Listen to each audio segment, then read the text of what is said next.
Okay, this is Chuck, and he is the cook at the Ledger Hotel, and he's going to let us know all the things that he's seen here at the Ledger. Go ahead. Um, my first week here, and it was one of those random things where I normally a consultant, I just was helping them out, and I've been here for years now, was basically, we have a station set up for our saute. So like your vegetables that you guys have eaten here, and so you get like carrots and all these different things in your vegetables, and they're a rounded bottom, rounded, so if you sat on a counter they would tip type deal. And all throughout the night I had multiple things just, where did this go? And I'd find it in the dish room. I'd find it in another place. And I just cut carrots, and I was, for my saute, I was like, I need somebody to look in the dish room somewhere to find these carrots. I don't know where they're at, but my mind's just somewhere else right now, and I'm putting things in random places. So anyhow, they couldn't find them, so I just sent the vegetables out with peppers, onions, and zucchini instead of the carrots. And so that was my first order, and I was like standing there going, I don't know what's wrong with me, because I work 2-3 jobs. 2 jobs, and I do some part-time stuff too. Anyhow, I ended up finding they're in the trash can, standing straight up, not tilted over, in the trash can, brand new bag and all that. I mean, there was nothing in the trash can yet. And they're just sitting there, and I'm just like going, you gotta be kidding. So I just kind of laughed, because I figured it was, somebody playing a prank, paranormal prank on me or whatever. And it stopped the rest of the night. And so things like that would happen multiple times, and it would stop, once I started laughing. And it's probably Jacob or Michael just playing pranks on me. Now, who is Michael? Michael is a very young, maybe 2-3-year-old, little toddler. Jacob's, he's got to be under 10. But Michael, we don't really know what happened, other than maybe shaken baby syndrome type deal. Like got shaken up. But Jacob, in the room on the other side of this wall, his parents put him in here in timeout, and part of the building had fallen on him, part of the wall, where the table is below the stairs. You can see how it's repaired. They thought he was trying to get out early, but he was really dying. So yeah, very unfortunate. But anyhow, so that's Michael and David. So throughout my experience here, both of those have been doing nothing but play prank on people. I mean, they play pranks left and right. They hide hotel keys, and it's funny because I'll be with hotel guests, and they're like, and I'll have a flashlight, and like, well, I walked this way, and I'm like, well, can we check your room? They're like, well, no, I had it with me. That's how I left the room. And I'm like, no, I know. But, so finally they're like, after a few times I was saying, can we check your room? They're like, you're saying that for a reason. I was like, yes. They take me to the room. It's right there on the counter. It's somewhere very obvious. And so that's the kids. They just play little pranks. They just have fun with it. And it's actually kind of cute. What about George? I've never had any experiences with George, so I can't speak on that.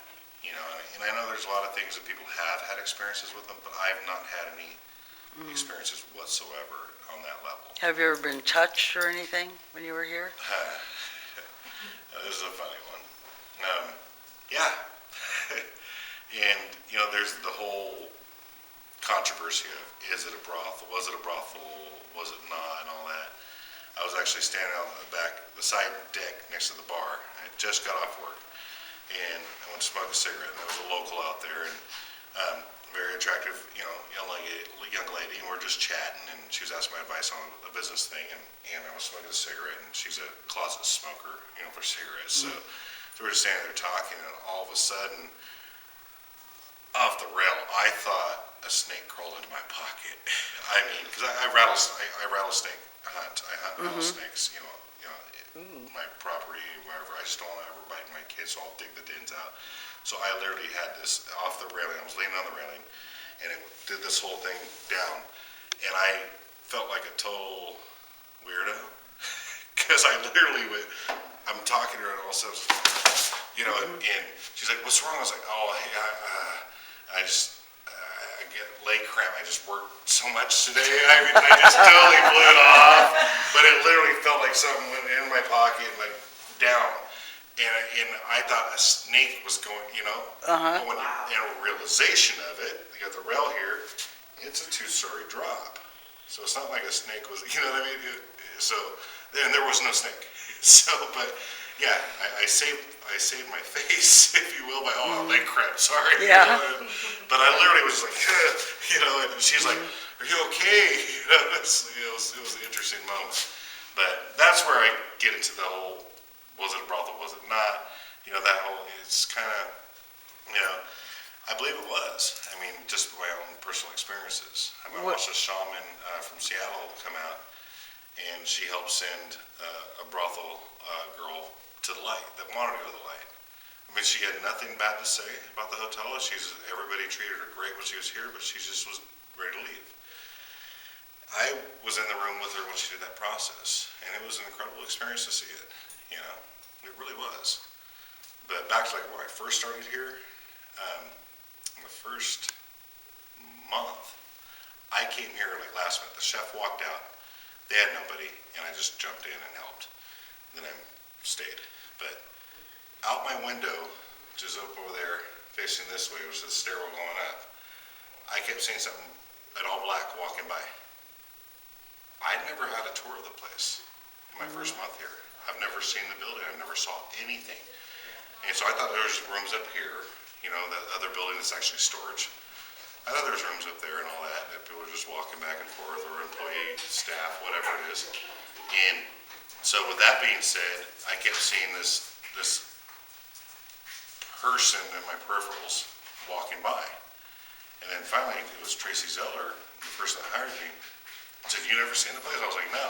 I said, I literally get here, I go into the kitchen, I go to work, and that's it. I've never even looked at the whole facilities. So we were walking through, and I was like, well, what's this door go to? That door right there, that my window looks out. And she was like, oh, that's just storage. That's the upper livery. And I'm like, oh, got it. It wasn't a staff member walking back and forth, anything like that. It was, you know, it's a closed door. Could have been George. Yeah. Well, since then, I found out that it's actually one of Mariah. She's a medium, and she frequents here regularly now, and we keep in contact for email and everything. That it's actually somebody that was wrongly, because this is the courthouse up here, jail here, that was wrongly accused and killed, and feels trapped and whatever. And the whole time I thought he was dark, but it ended up, she's like, no. He's actually upset that you even referred him that way because he was innocent. He doesn't belong here. So apparently that's the individual that you keep seeing going back and through just because he's trying to figure out, you know, the heck's going on, you know, that type of deal. Yeah, he lost. He's, you know, and he was actually, I was told by her that he was upset that I kept referring to him as being dark because he wasn't. You know, and he was really bothered by that. So that was an interesting experience to see, you know, to actually talk to her and all that. Because she actually, I don't know what you call it, let spirits in and talks through her. So whatever you want to call that, I don't know. But, so yeah, so I was basically talking to him through her. You know, so it was interesting. What have you heard as far as the hotel, the rooms and stuff? You said number 3 Number 3 and is... number 6? Number 3, 6, 11/12, because there's pretty much the same room, are all very active. 3, it almost seems like you'll hear it when you're walking up, and I got to do security checks when I leave, make sure all the windows are closed, any rooms that aren't rented out, in case of like locals know how to sneak into the rooms and close the door behind, lock it. I actually look up the room numbers, what's actually booked, then I go through and I check each room and unlock the rooms that happen to be locked, because we've been robbed that way before. So I go through that whole process, and I'll be at 3, and I'm like, it's not booked, I hear somebody in there. You know, so I open it up, and I'm ready, you know, for whatever. I open it up, and there's nothing there, and it's gush, just breeze, a flush of energy, if you will, just out the room. And like, when I walk in the room, it leaves. Doesn't want anybody in the room. It's just like, that's my room. You know, that's what I get out of it. Room 6, I'm told it's Louisa. I can't even confirm that though. But experiences in room 6 is, I've had a guest chef here who brought her children up, and basically the son's sleeping in one bed, the daughter's in the other bed, and he thought his sisters hit him on the back of the head through the pillow, you know. And he's like, stop it. And he looks up and he sees both of them in the other bed. The rest of the night, they would not go to the room without their mommy. You know, and she's this little Filipino girl, and they're, you know, big, you know, they're half black. I mean, they're actually full ride scholarship, one of them for basketball. They're big kids. Nope, ain't going back in that room until mommy, until mommy goes back in. It was hilarious. Now room 11, 12. 11 is actually the room that I watched the shaman from Seattle send the brothel girl to the light. And that was, like I said, incredible experience. You saw the pressing of the bed. You saw the lifting of the, you know, the body in the bed, you know, of that individual gone. But there's actually still a brothel lady in that room.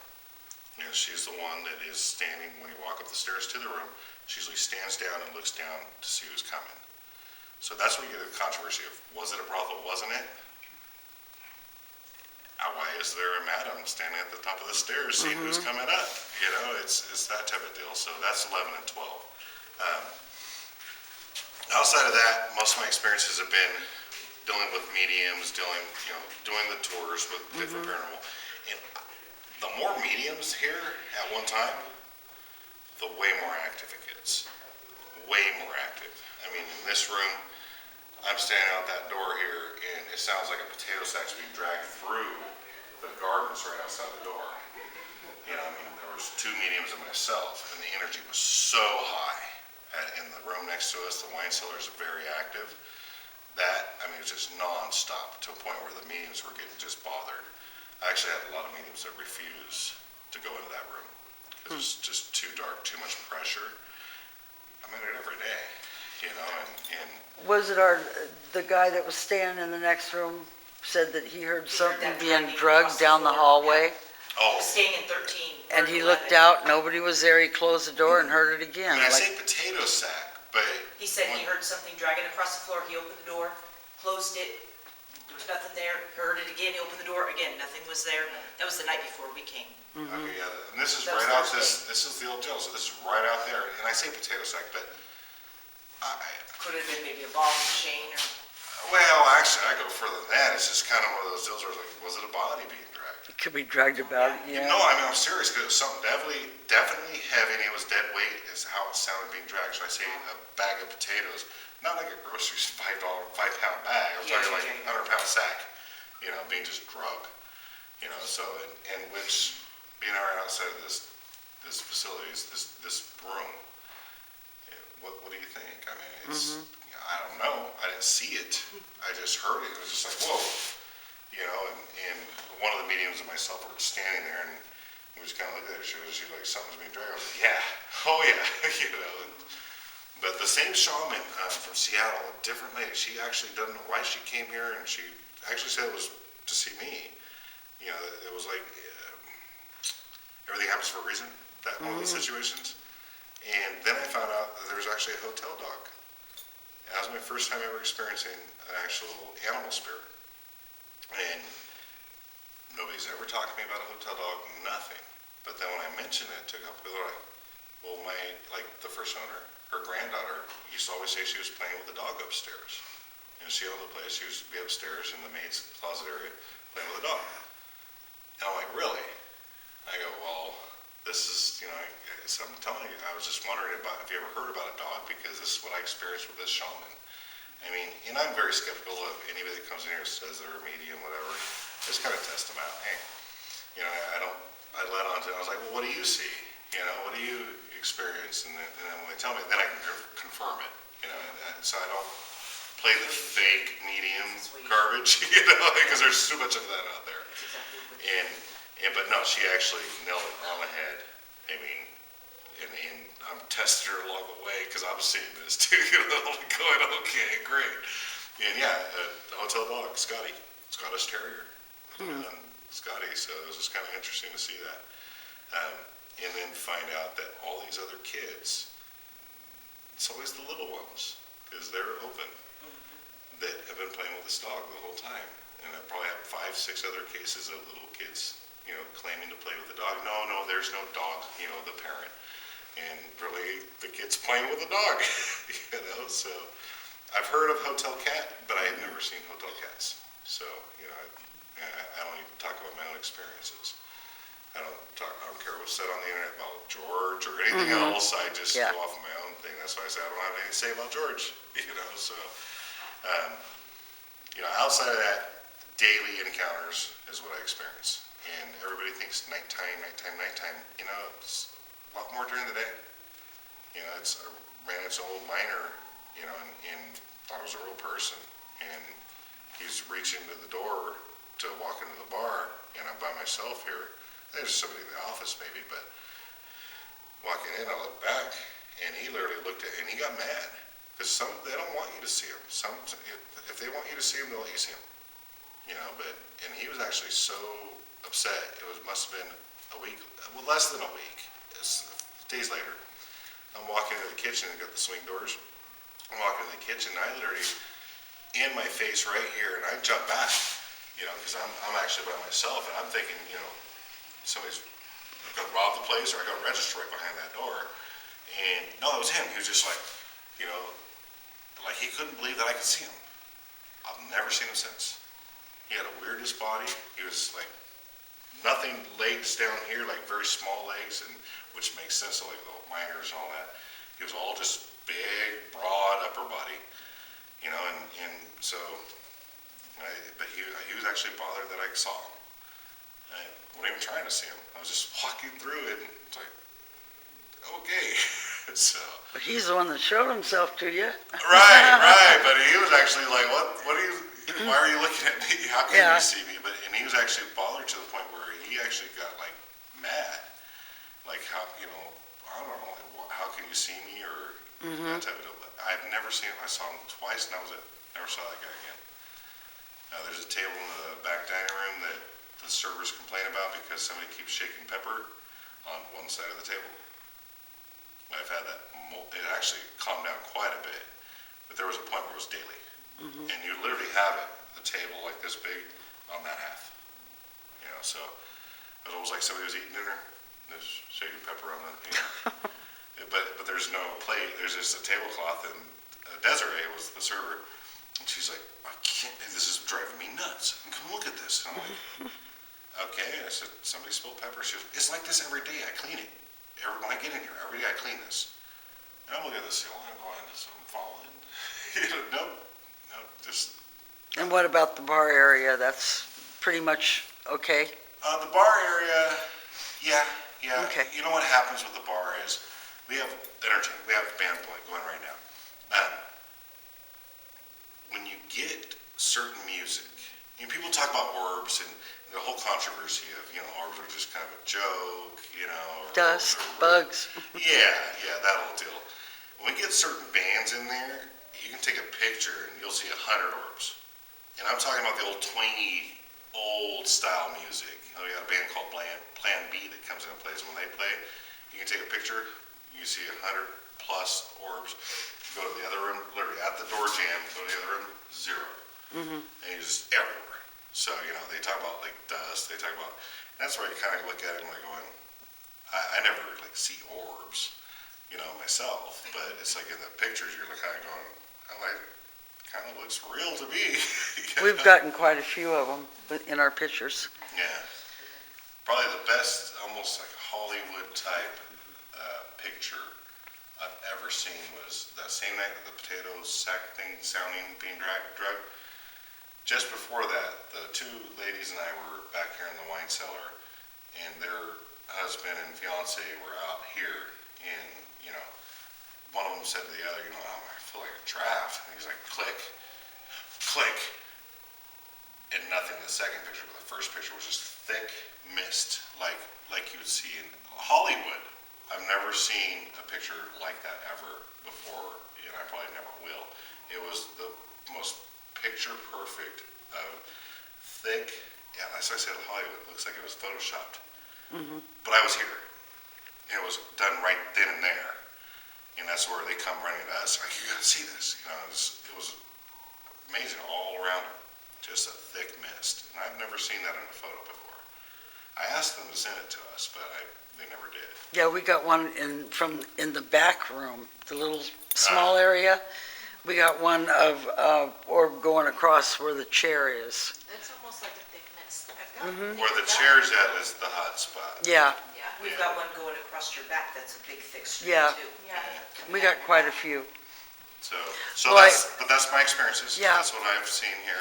Okay, well, we And I'm appreciate, sure I could sit there and talk about every single day, but it changes every day. Mm-hmm. You know, from light switches to you name it. You Now, know, how so- about the Michael situation? You said something about Michael going home with you?